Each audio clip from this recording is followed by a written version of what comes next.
අපි කතා කරන්න යන්නේ 8ම ස්ථානයකින් එක් ස්ථානයක් වන රුවන්වැලි සෑය ගැන.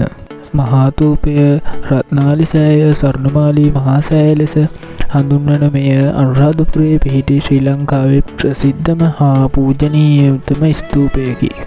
මෙය දුටුගැමුණු රජතුමා විසින් ඉදිකරන අතර මෙය ලංකාවේ ඉතිහාසයේ විශිෂ්ටතම නිර්මාණය ලෙස සැලකෙනවා. මෙම ස්තූපය ඉදිකිරීමට ආරම්භ වූයේ ක්‍රිස්තු පූර්ව 2 වන ශතවර්ෂයේදීය. මං හිතනවා මෙම ස්තූපය නිර්මාණය කරපු හැටි අතීත කතාව ඔයගොල්ලෝ දන්නවා ඇති කියලා.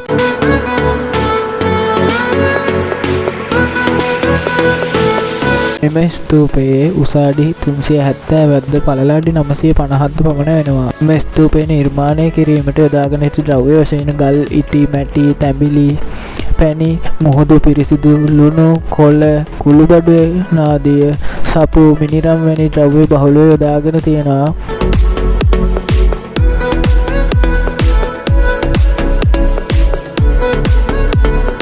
රුවන්වැලි සෑය ශ්‍රී ලාංකික බෞද්ධ සංස්කෘතියේ මූලික පූජනීය ස්ථානයක් වෙලා තියෙනවා. මේ ලෝකයේ මහා ස්තූප 3න් එකක් ලෙස සැලකෙනවා.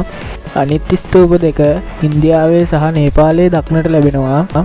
මෙහි බුදුන්ගේ ධාතු පවතින බව විශ්වාස කරයි.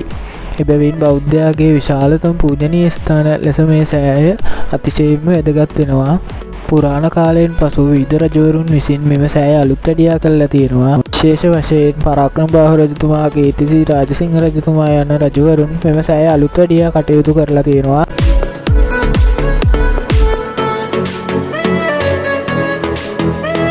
අද මෙය අනුරාධපුරයේ පුරාණ නගර සංකීර්ණයේ මධ්‍ය භාගයේ පිහිටා තියෙනවා. දිනපතා දේශීය හා විදේශීය පූජකයන් සහ සංචාරකයන් විසින් අතිශය ගෞරවයෙන් පූජා කරනවා.